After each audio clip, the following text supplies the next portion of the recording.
Happy Tuesday, July 16th, everybody. Welcome to How to Start a Reseller Side Hustle. It is a wonderful day, and I'm glad to see that all of you are here. My name is Albert Chen. I'm the founder of Albert's List. We're a job search and entrepreneurship skills company located here in the San Francisco Bay Area, serving people worldwide.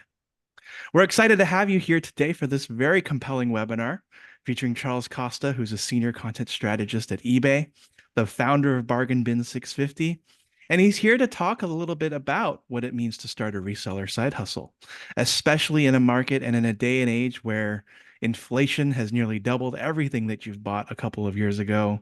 Companies are going crazy with layoffs, and the overall economic environment is uncertain. Charles will be talking about what it means to start a reseller side hustle like one on eBay and how you'll be able to do one yourself with Albert's List here coming up in a few weeks with our 6-week bootcamp. Without further ado, I'm also going to say that this webinar today is being recorded. You'll be able to catch a copy of it in our follow-up email when this is complete. And we'll also be running this webinar again next week if you have any questions that you missed and want to come back and watch it again. Without further ado, Charles, it is fabulous and fantastic to have you here. I'm going to go ahead and hand it off to you and let you get started. Great. Thank you for having me. I'm really excited everyone is making time out of their busy Prime Day to attend today. I really appreciate it. And before I begin, I just have a quick poll. I want to know if anyone has sold anything online before, and if so, what platform have you used?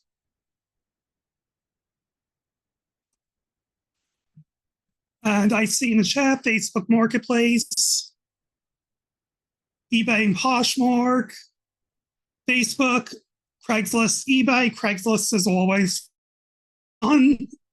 I've used it before, not too recently. Nextdoor, I actually have gotten stuff to sell on eBay through Nextdoor. Amazon, Craigslist, great. I'm glad to see so many different diverse backgrounds with reselling. And even if it's not eBay, Gumtree I'm familiar with, digital products, Facebook, Etsy, great. Very exciting to see.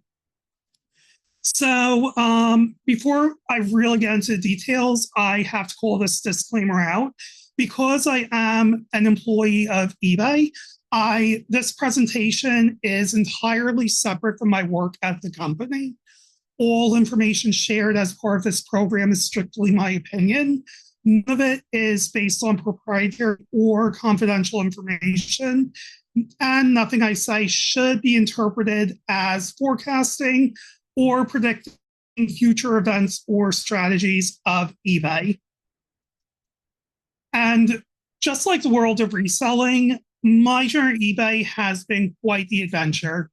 I originally started eBay in 2020, March 2020, where I had my on-site interviews, and I was repeatedly warned that I would have to commute from San Mateo to San Jose 5 days a week.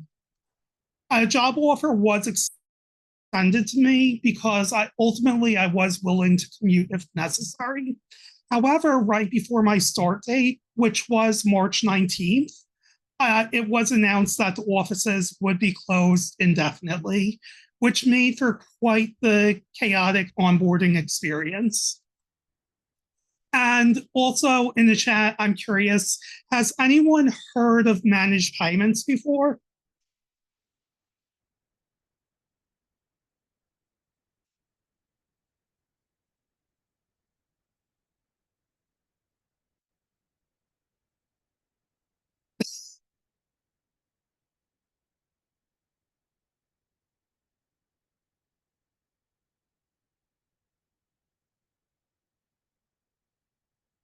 Uh, got it. 85% no, 15% yes. I'm afraid to ask what the 15% thought about managed payment back in 2020. But the reason I ask is because that was the project I was hired at eBay to help with. From March 2020 to November 2021, I was a content designer on the global payments go-to-market team, where my team was responsible for the overall messaging of the payments journey. In this case, the main high-level overview of the project is that eBay was moving from sending seller funds to a PayPal account to moving seller funds to a bank account. It sounds like a simple change, but because eBay was sending funds to PayPal for decades, and many sellers had been on the platform for years, if not even multiple decades, it was a significant change. There was impact to policy, user experience, reports, things along those lines. And when I first joined eBay, after getting my bearings, 3 weeks into my role, I was asked to go into the eBay community, introduce myself, and answer questions about payments. It didn't take long for word to spread that a staff member from eBay on the payments team was answering questions. And within a couple of weeks, I became the unofficial face of managed payments. And the screenshots here aren't even a sliver of what I encountered on a daily basis. I ultimately discovered a thick skin because there was a flood of feedback from customers who were just very concerned, understandably, that the way they were doing business was changing. However, I appreciated the passion of the sellers because that's what played a major role in the success of my team and also myself. And the overwhelming feedback from sellers enabled my team to create resources where we were helping sellers understand the change of managed payments and how to adjust their businesses. And many of the features and enhancements to the payments model were based on comments based processed by my team. Some examples of this include debit card payouts, enhancements to financial reports, educational content, and numerous adjustments to the user interface to make the experience more intuitive. And thanks to the customer-first approach of this migration strategy, my team won multiple company awards, including the Bronze Echo Award for e-tail and retail, and the Bronze Reggie Award for customer service. And in the relationship management category, both of those were from the National Association of Advertisers. But even more important to achieving this success for the business is that customer satisfaction, by the end of the payments migration, we managed to keep it at relatively high levels. And then today, you don't really hear the term managed payments, the experience of money going to the bank. It's literally just how eBay works. Managed payments was just the term we had to help make the concept a bit more tangible.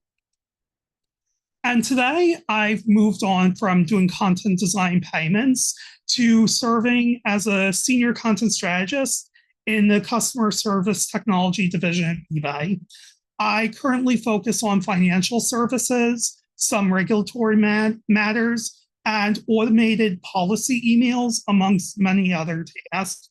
Most of the content I work with is help pages, customer service knowledge base information, email templates used by support, and emails that are also generated automatically by our systems. And the role is best described as being an air traffic controller. As eBay's product experience and policies change, I'm responsible for determining what content assets have to be updated.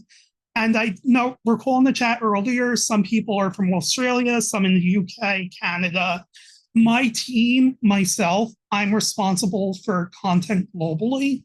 So all the regions that eBay operates within, any of those changes in those markets it generally will come across my desk for a review. And now we'll go into the fun part of the presentation, which is the practical experience with eBay. And as probably made clear by the promotional materials for this webinar, I'm an avid eBay seller. I originally created my account in 2010 to try selling Pez dispensers, but that didn't pan out. To be blunt, the Pez that I had on hand weren't worth anything, and I just wasn't at a good position where I could find rare Pez dispensers that I could flip for a profit. It just was that everyone else, all the hardcore sellers, were way ahead of me. I ultimately gave up on reselling at that time and just let my eBay account settle. In 2021, however, I started up again as we were moving consumer accounts to managed payments. And this time I was much more successful. I actually thought of the name Bargain Bin 650 randomly while doing some work. I just figured I should create an eBay store because I work at eBay and build some experience. And Bargain Bin, the term just popped up in my head. The 650 is because it's the area code of San Mateo County. And in the chat, I'm curious about why are you interested in reselling and what made you interested in attending the webinar today? And while that happens at a very high level, some of the common reasons people are in reselling today is reselling. It's advantageous because when you know a lot about an area, you're able to monetize your knowledge. For example, if you find you're at a thrift store, you see an old antique paperweight, and you don't know, maybe to you, if you're an expert in paperweights, you can see that's a Murano, rare Murano, whatever, vintage 1980s paperweight that would sell on eBay for $200. But the thrift store, or maybe an estate sale, they don't know a lot about paperweights because you know more than them. You see that paperweight for $5, you snatch it up and you sell it on eBay and you make a significant profit. And I do see in the chat a lot of diversifying income, to be a vendor, to sell some old antique items. And to that point also, with eBay, it's great. It's a great tool because you're able to reach buyers across the globe, regardless of your passion and what you're really, you may not think something is going to sell, but you list it on eBay and it may go to someone international, it may be local, you never know. And hobby figurines. Yes, collectibles definitely do sell. I mean, it really depends, but the great thing about collectibles is when you're sourcing those, if you have that knowledge, the domain expertise, you're in a position to really make a profit, pretty stand a competitive advantage over other people. And overall, just eBay, it's a great thing because you don't need to go around your neighborhood, put up signs saying yard sale, come to this address, and then you sit on your front lawn and wait for people to come by. With eBay, you can list something. And for me, for example, it's a lot of clothing, and shirts may sit for a few months, but I just list it and wait. When it's bought, I go pack and ship. And overall, eBay is just very flexible. And that's the key thing. And also margins compared to traditional retail. For when you're doing wholesale, like there is retail arbitrage, for example, where people will buy pallets of razors or maybe like pallets of, I guess, like pallets of computer parts, for example, and you sell those things brand new, like the Best Buy model. You may have a margin of like 5, 10, whatever percent. But when it comes to thrifting, for example, you may buy as I'll show in the next few slides, I picked up a book once for $1 and sold for $100. So with eBay, I think also the key thing is just that flexibility and margins. It's really you are in charge of your success. And one of my earliest purchases on eBay was this collection of glassware from an auction site called Maxsold. And this I paid $35. I managed to make back the cost of that pretty quickly because on the top shelf, there's what's called uranium or Vaseline glass. This is glass, I believe, from the 1930s, 1920s. And if you shine it under a black light, it glows. Uranium glass, it's not the biggest margin, but it does sell pretty quickly for me at least. So I was able to sell the swans and the candle holders, things like that, and cover my costs.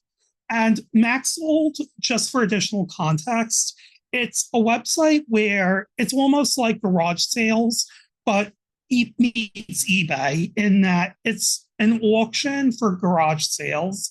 So you go on Maxsold, you place a bid on different items, and then if you win the items, you go to that address and you just pick it up. I've also bought things like a closet of Lands End jackets for $20. And I've also gotten many things through Maxsold. And it's just one of those things where people just don't want to pack and carry. So often they just list on Maxsold, you bid like a few dollars. And in many cases, you may end up with a lot of inventory. And in this case, glassware, I will say that I spent about an hour wrapping all those dishes, and I was on my knees just wrapping, putting it in the bin. This was my first pickup. And I had a whole roll of bubble wrap, brand new, ran out, and then I just had to stack the dishes and hope they would get back to my house without breaking. And overall, I did well.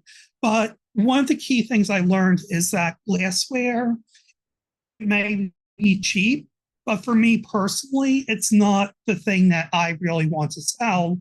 But for someone else, it might be. And another website, I don't have it pictured on the slide here, is HiBid. So HiBid.com.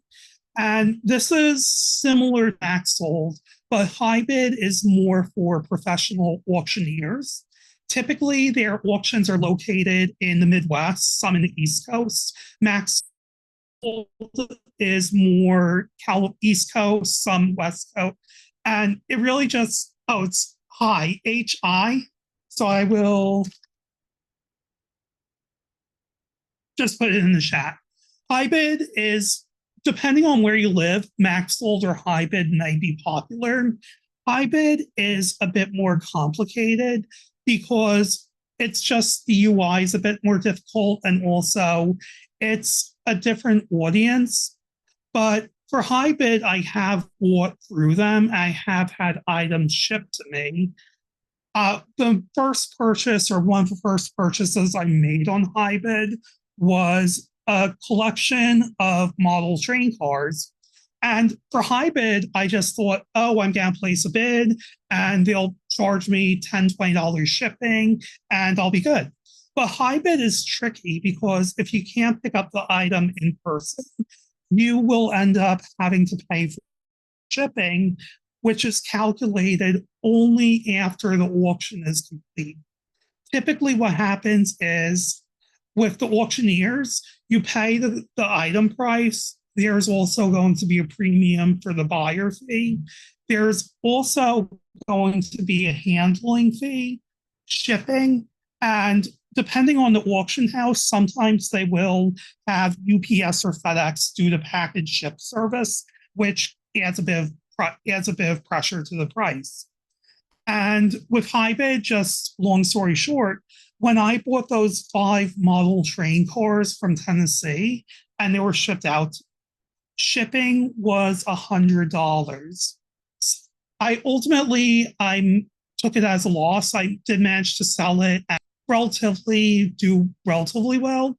But the key thing I learned from that experience is when sourcing, you really need to be know your margins. And if you're going to be purchasing inventory and paying for shipping or whatever it might be, it just requires a bit of thought.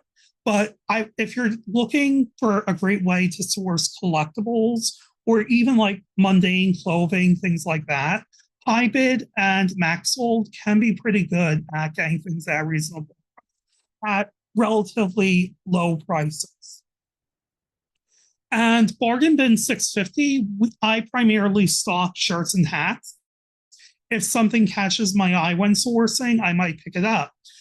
For me personally, I found that college merch, banking and finance swag, and some tech company swag, depending on how popular the company is, those generally sell. It might not sell immediately, but generally within a few months, they'll be bought up.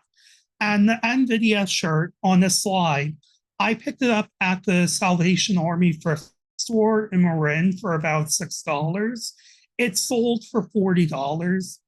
Other companies whose merch I've sold include Boeing, Celsius, the defunct crypto company, Credit Suisse. It was a golf bag. Golf duffel bag, paid about $12 for the bag at the thrift store. It sold for, I believe, $65 plus shipping to someone in Massachusetts. And also Google, Apple, Microsoft, and even Pacific Bell. And outside of clothing, 3 of the most notable items I've sold include a first edition sci-fi book. I paid $1 for it, and it sold for $102.50 to someone in Canada. And I also sold a 1980s Gucci satchel, which was in a Maxsold purchase, and that sold for $150.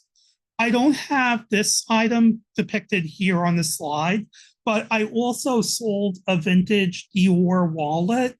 Again, it was in a collection of items from Maxsold, and that went to a film studio in Canada. And I briefly mentioned Pacific Bell earlier when going through the past slide. And while it's far from a brand like Google, Apple, and Microsoft, with eBay, you just never know what will come of the things you sell. And the Pacific Bell hat here depicted on this slide, I grabbed it at the thrift store, paid $4, and I just figured it's a relatively old company hat. Maybe it'll be something good for someone look nostalgic or just really interested in telecom, something like that.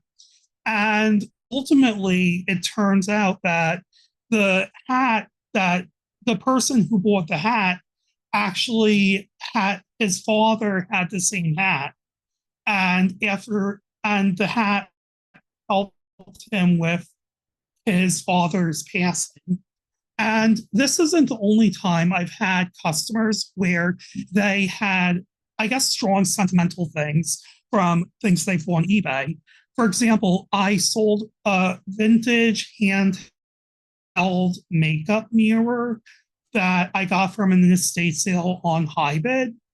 And after the item was delivered, the customer sent me a note thanking me because he said that he recently broke his wife's makeup mirror, and it actually was a very similar design to the one I sold. So he was very happy. And one of my earliest and in our sale was just a vintage pewter candle holder. And it just matched someone who's had that same thing as a child. And going back to just why most of you are here, money, of course. And this screenshot here shows my eBay seller performance dashboard. And I've mentioned this, I've managed to achieve these sales and the volume while working full time and also pursuing a master's degree in library in information science. And overall, my approach to listing on eBay is very flexible. I often go to the thrift store when they run sales. I fill up the shopping cart. And then when I get home, I wash the clothes and I photograph it. And when time permits, I will create listings from the photos, which I save on Google Drive. And so overall, from my end, I approach eBay from a very flexible perspective. However, depending on your schedule and if you want to do this much more, you can make much more, or you can do less. It really just depends on your objectives.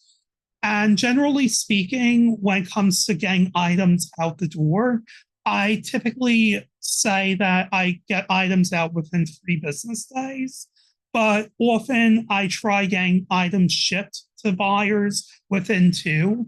Generally speaking, buyers really appreciate getting things quickly. And on this slide, you can see my listings tab in Seller Hub, where I have over 1,200 active listings.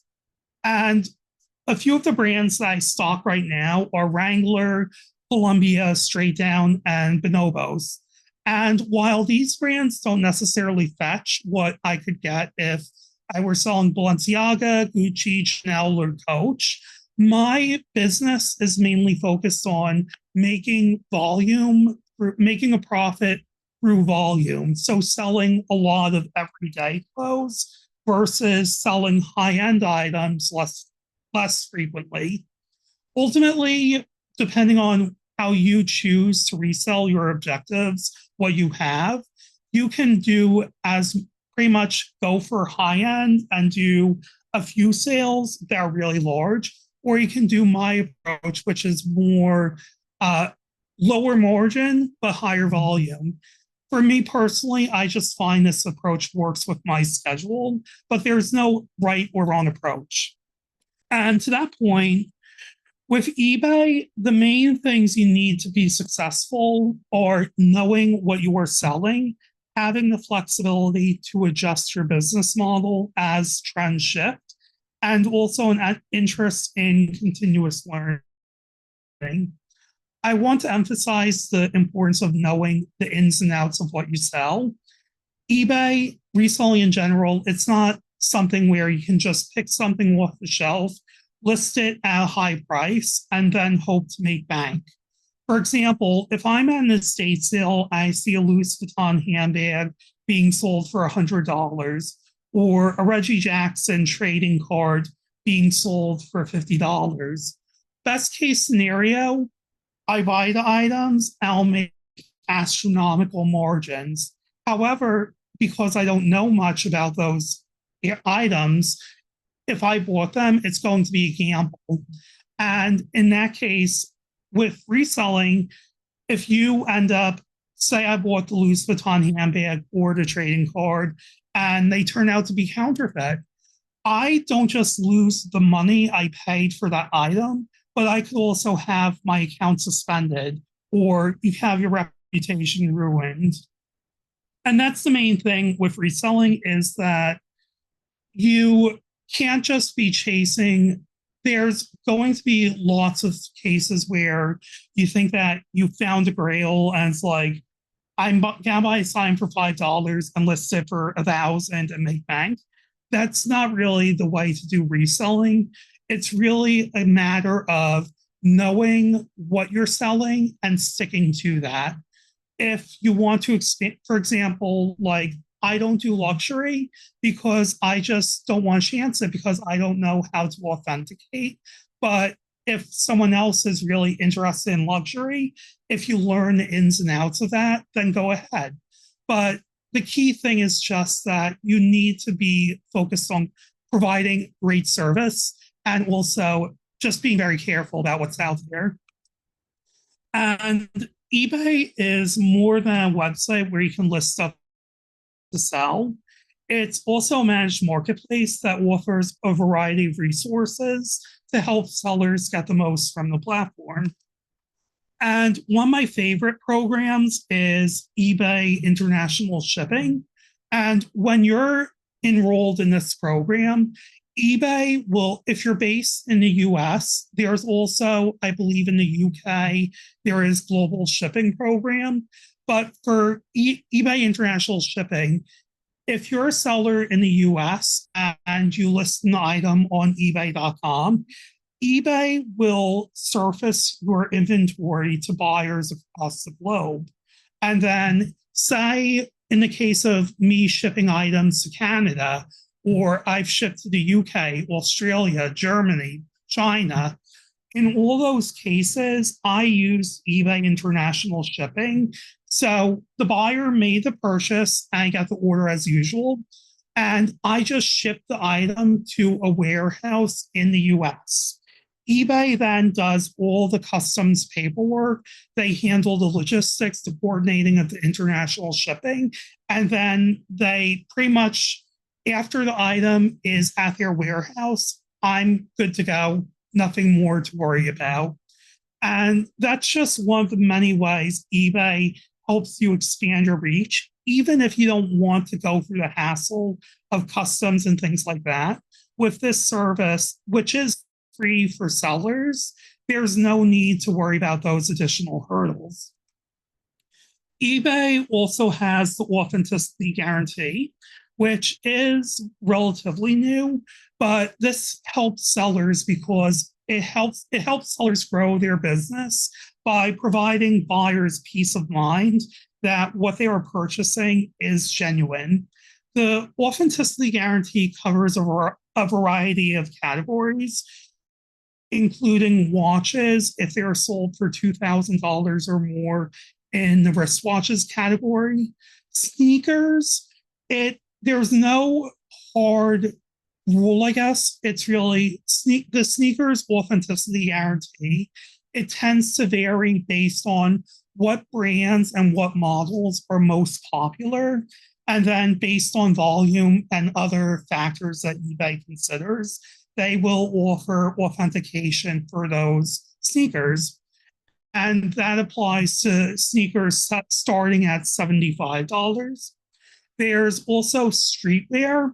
If you have merchandise from brands such as Supreme, Off-White, and other similar designs, things priced above 200 will also be eligible. And then handbags and wallets. In the eBay help pages, they have a full list of the brands that are authenticated through this program. But for example, Chanel, Louis Vuitton, Balenciaga, if you're selling those types of items, $500 or more, eBay will authenticate that item for you. And there's also trading cards and jewelry. They have additional criteria.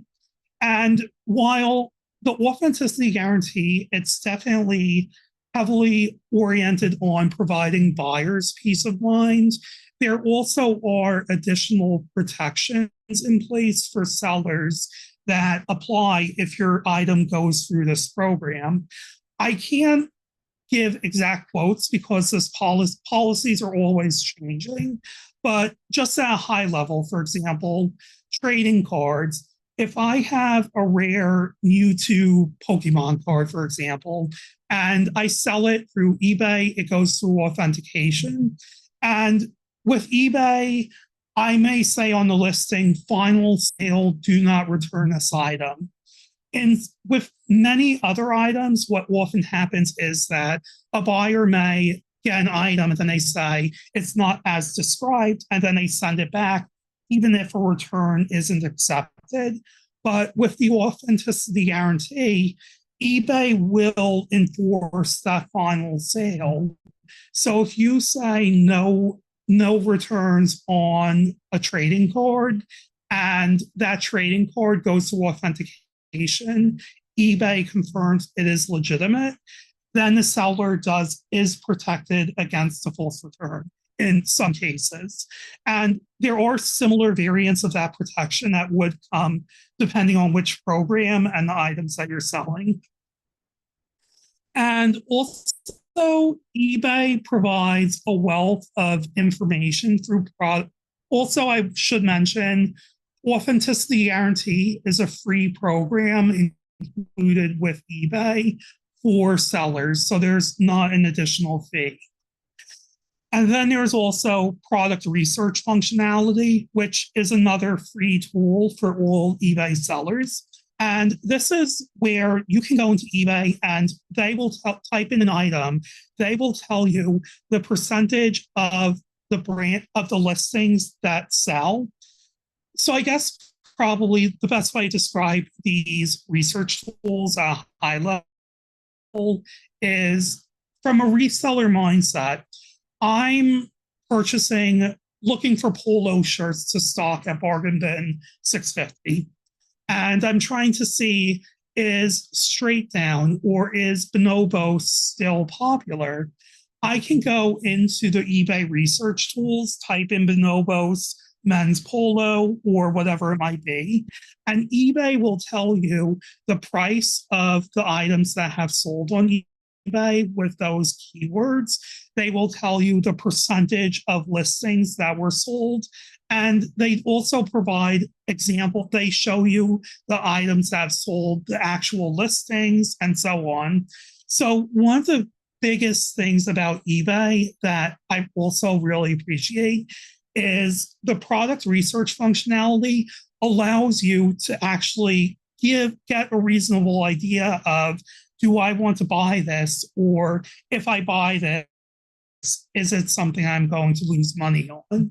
So overall, reselling, again, going back to that point of it being not being buying stuff blindly and flipping it, there is a strategy to it. But eBay, they do provide these resources, such as the product research functionality, which enable you to just go in and click around, type research, and just pretty much hit the ground running. And there also is what's called sourcing insights, which is for eBay store subscribers that have a certain level or higher.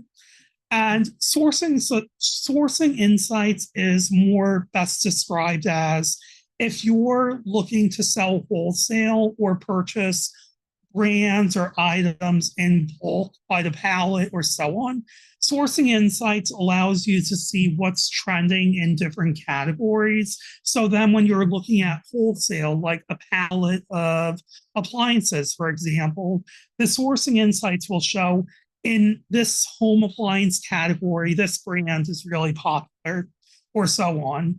But the free eBay research tools that are for all sellers, those are pretty much where you type in the keywords like Ralph Lauren polo shirt, or Balenciaga sneakers, or Murano paperweight, or so on.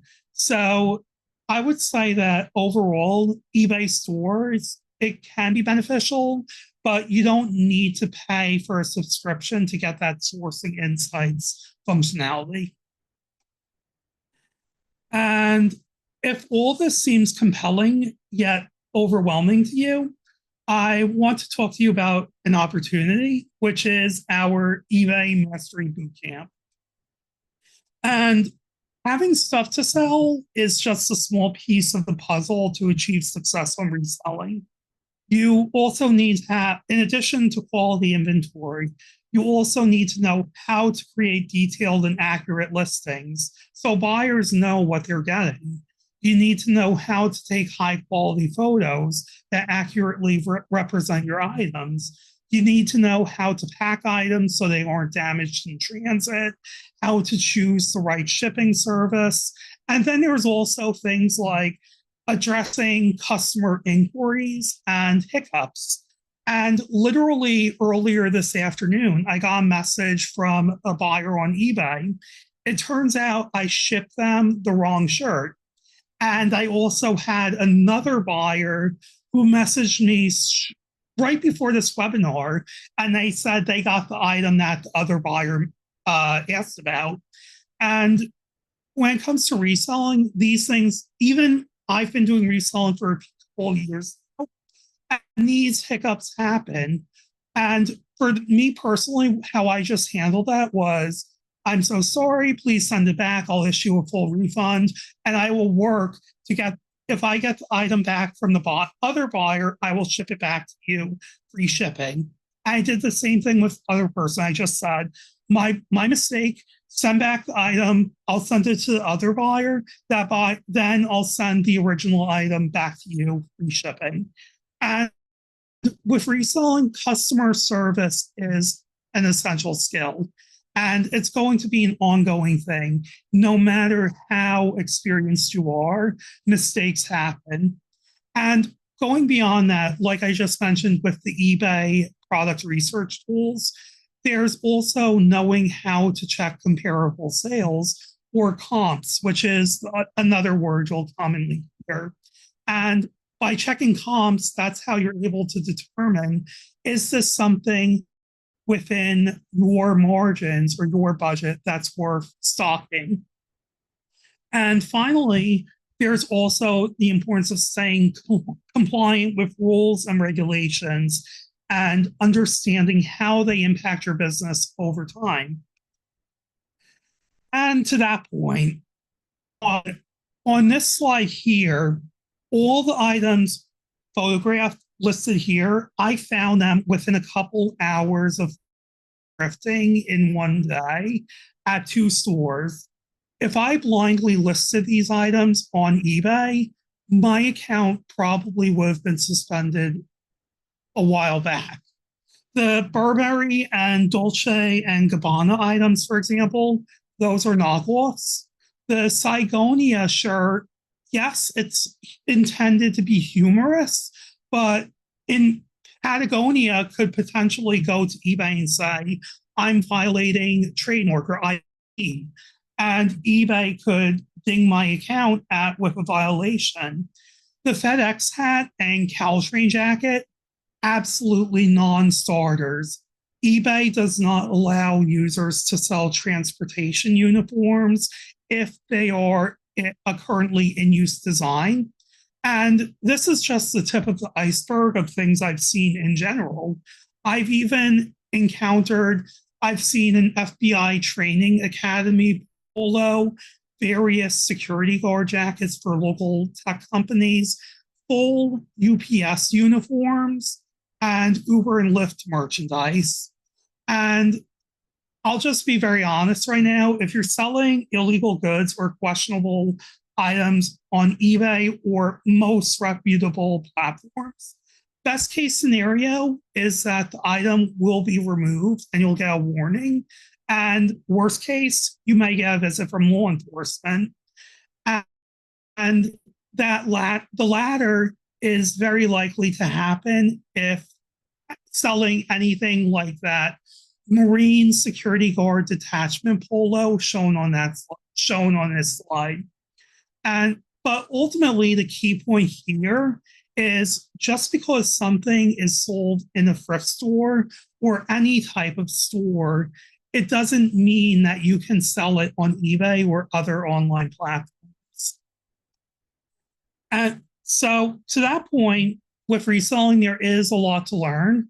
And that's why our eBay Mastery Bootcamp, it provides a variety of essential skills to help you think like a reseller. And to be transparent, reselling isn't something that you just learn and then happily move along. Even though I've worked at eBay for over 4 years, I have had a bumpy start to my reselling journey. For example, when I started thrifting, I tried doing sneakers, and I learned the hard way that just because a shoe is in the men's section doesn't mean that's actually a men's size. So I did have multiple buyers a couple years ago where I shipped them the shoe, they come back to me and say, this is a women's size. And ultimately, I just had to take a loss, but you learn from these mistakes. And ultimately, even though I've learned a lot from those mistakes, hiccups still happen, as I mentioned, even before this webinar today. Reselling overall, it's hard work. And to say that there's a simple way, to say it's a simple way to make money is a lie.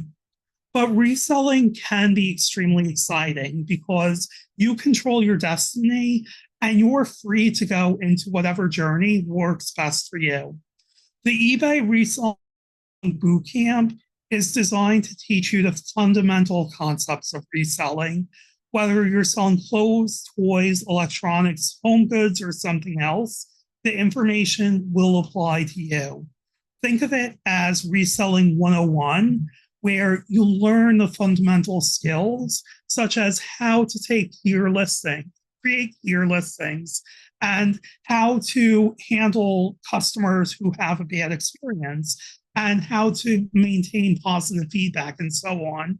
And those skills, regardless of vertical, they can be applied across the board.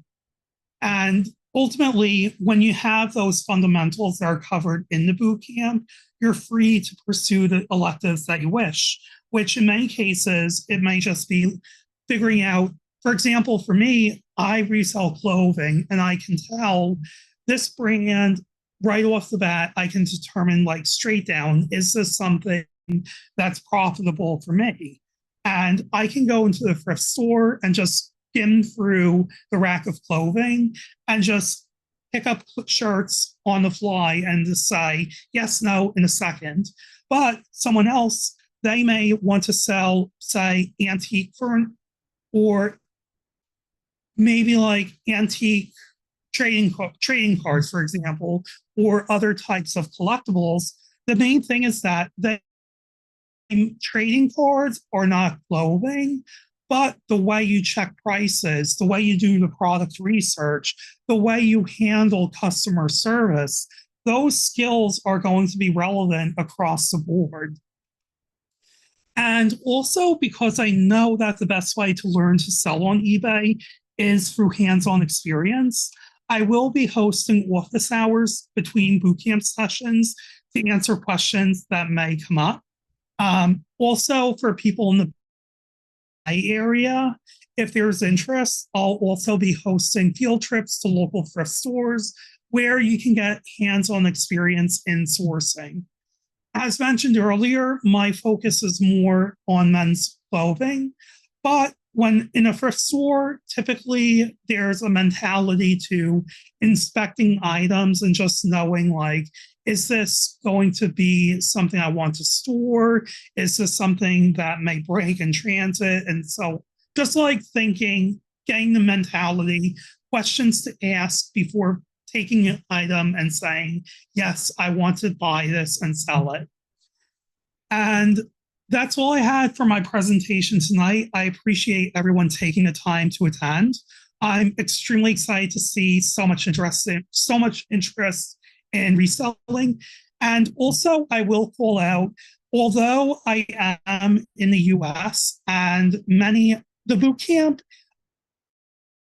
a lot of it is based on my experience with the US website. I also am familiar with the other eBay locales. And I will say that the material is relevant regardless of location. It's just a matter of what you can and cannot sell on different eBay sites is probably the biggest difference. But overall, the information itself, I have structured it to be applicable from users across the globe. And I'll now open the floor to any questions.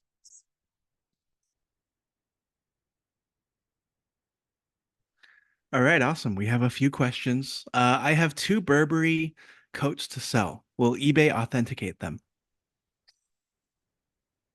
So the best way, so I will have to give a plug to my team's wonderful work, ebay.com/help. And if you type in authenticity guarantee, there should be a help page that pops up with a list of the brand. It should have all the details of the brands that eBay authenticates. I don't want to say yes, they will or no, they won't, because ultimately it depends on what category and also just like the price and various other factors. But definitely ebay.com/help that's my go-to for any type of question about policies. Excellent. What's the best way to obtain packages for selling? Is it provided by most shipping companies? Um, how to obtain packaging, like packing supplies. Yep. So I guess there are a few ways. For me personally, I tend to, I've used, before I started focusing on clothing, I bought boxes through Granger. Uline is another supplier that's fairly popular, but really, if you're, I would say Uline and Granger, I would only go to them like when you know that you want to be in reselling and you're willing to put up the money to spend like 50 uh 25, 50, $75 for a batch of shipping boxes.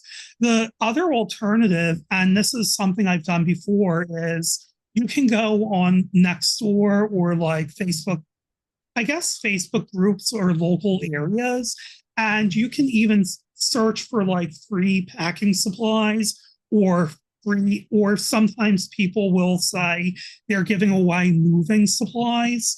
I've I once ended up getting a whole ream of moving paper from someone on Nextdoor.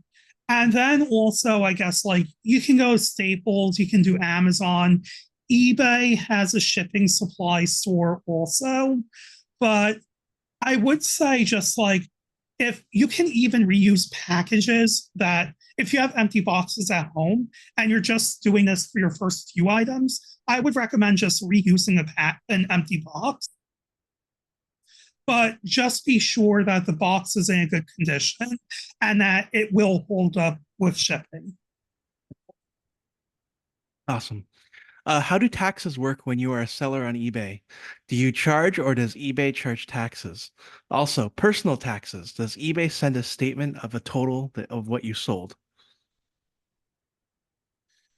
Yes, I get this. I see this question all the time. And I do see another question about the Yep. 1099. I guess all I can say about eBay is that we we have help pages, again, ebay.com/help. They have all the tax details. But to answer the questions at a very high level, what we do for tax for from the seller side in the US at least is if the seller meets the threshold for sales to get a 1099K, eBay will provide the seller with that tax document. And ultimately, how the seller prepares their taxes, what they do with that, that is for their accountant or TurboTax or so on. But I guess all I can say is that eBay, they will provide end of year documentation if it is applicable to your business. And I guess not just 1099, but also for those outside of the US, such as that value added tax or GST, which I believe is Australia. There are various rules, and ultimately, it just depends on your volume. I guess it's really depending on the applicable laws in your region. eBay will provide documentation where as applicable. Awesome. If you know you're going to be away for a week or two, how do you handle shipping if usually in 3 days? Yes. So eBay does have a feature called time away mode. And the great thing about it is all you do is you just say, I'm going to be away from this state to this state.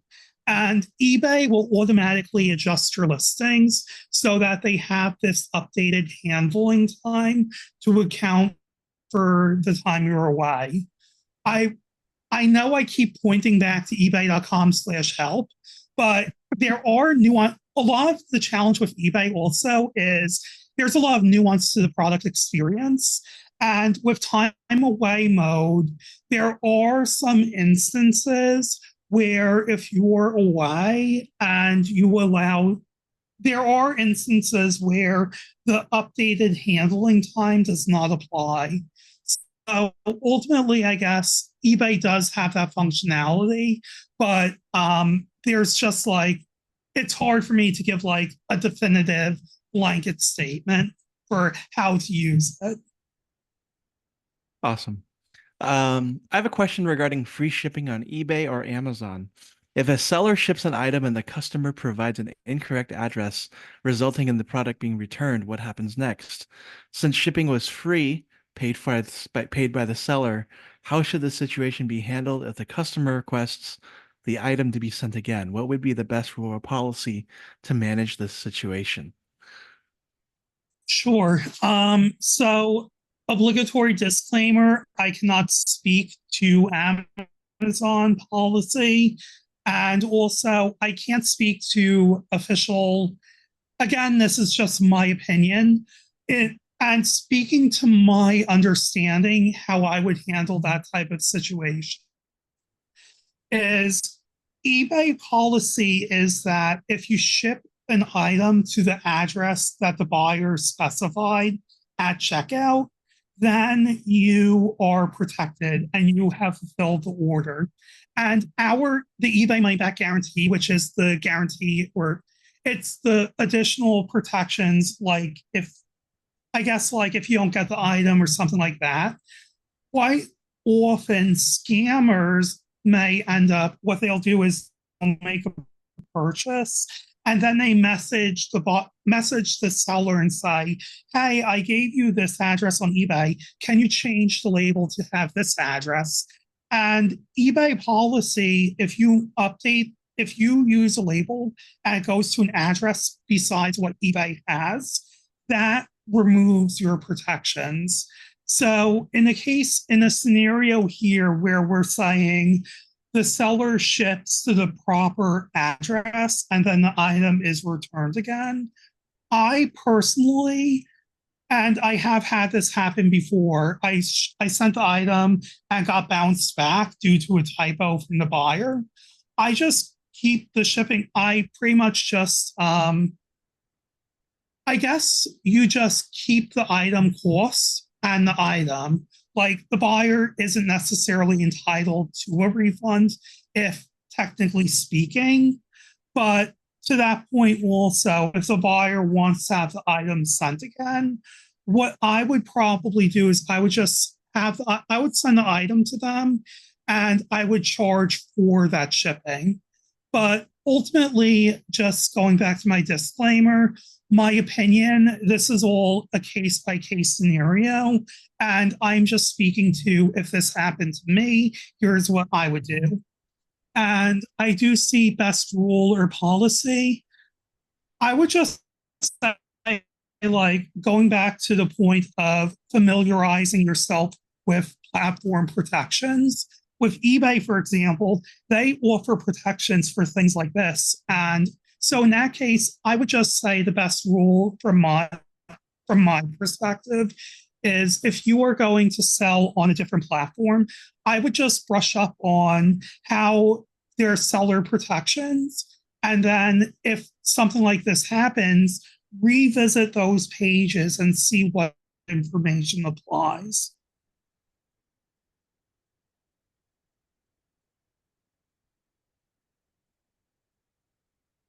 All right. So, yes. So, for those who are asking in regards to the price of the boot camp, we're starting it at $197 today.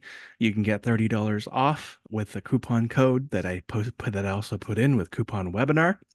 That takes care of the Eventbrite Um, fees. And what you get with this is everything that Charles mentioned with regards to learning how to optimize selling on eBay, figuring out how to source, uh, as well as everything in between. And so it's an opportunity for you to start your new side hustle ahead of the holiday season, which, despite the fact that we're in July, is starting very, very soon. Um, I have one final question for you, Charles. Have you ever sold on Amazon? What is the benefit of eBay over Amazon? I feel like you're going to give a disclaimer for this one. Yes. Yes, obligatory disclaimer. Again, strictly my opinion. I have tried selling on Amazon, and specifically what I did try doing was selling books.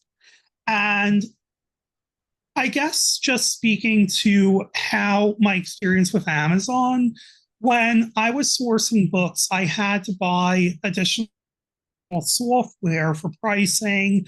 I had to do like a subscription to see like book trends and all like additional software. I had to worry about like Amazon storage fees, things like that. So I guess just long story short, I will say that there's no right or wrong between eBay or Amazon. For me personally, I think Amazon does have strengths, and and then there's eBay, which also has its strengths. My opinion is that Amazon is really good for retail arbitrage, which is like if you go to Target and you buy 100 Lego sets and then you ship them to Amazon to make a profit. That's, I would say, where Amazon comes in is like if you're selling things brand new in box and you want to do it in bulk. Um, it also just depends on fulfillment and all of that. Like, do you want Amazon to handle the shipping, the customer service? I guess just from my end, the reason I don't sell on Amazon right now is because books, I just didn't have much luck selling them in general. I do prefer clothing. And then to that point, with clothing, Amazon is much more focused on brand new clothes versus used clothing. But I will say that ultimately, if you're interested in reselling, whether it's eBay, Amazon, Depop, Macari, whatever it might be, there are tons of different platforms, and I do sell on different channels. But yeah, I guess eBay just works better for me because it's less capital intensive because I'm selling used goods versus buying up tons of inventory brand new. Wonderful. So that's it for questions. I think that if you're interested, the boot camp is $197 to start, and we're knocking off another $30 to take care of not eBay, Eventbrite, excuse me, fees. And so please, sign up there, and we'll be following up as well. So you want to watch the recording, mull it over, and think about it. The boot camp begins in 2 weeks from today, so you're looking at July 30th, and sessions run every day from 5 to 6 p.m. Pacific. So that's an opportunity. And if you are here, you will also get the recording as well. So please feel free to sign up. Let us know. And I think the one more last question is, what percentage fees does eBay charge? Let's talk about that for a moment, or flat fee. I'm I'm just laughing because since I joined eBay in 2020, fees has always been a very contentious topic because it's just I cannot I legally legal will not let me give a specific answer. I will have to say if you go to ebay.com/help or I don't have the page on me specifically, but like eBay Seller Center, and you search for that on Google, it should pop up. Um, I guess the main thing about eBay with fees is that there are different things. So there's the final value fee, which is the main um, fee that's deducted from your item. And the final value fee varies based on category. But eBay also does have promoted listings and things like that. So ultimately, I can't give a specific answer because the fees generally vary by category. Wonderful. Cool. So with that said, we will be concluding this webinar now. We thank you so much for spending your time with us today. As mentioned, there is a replay that will be happening next week, and we'll also be sending you the recording, as well as the link to sign up for the bootcamp if you somehow missed it. We want to thank you again, wish you a wonderful rest of your Tuesday, and we'll see you all again very soon for another Albert's List event. Thanks so much, and goodbye.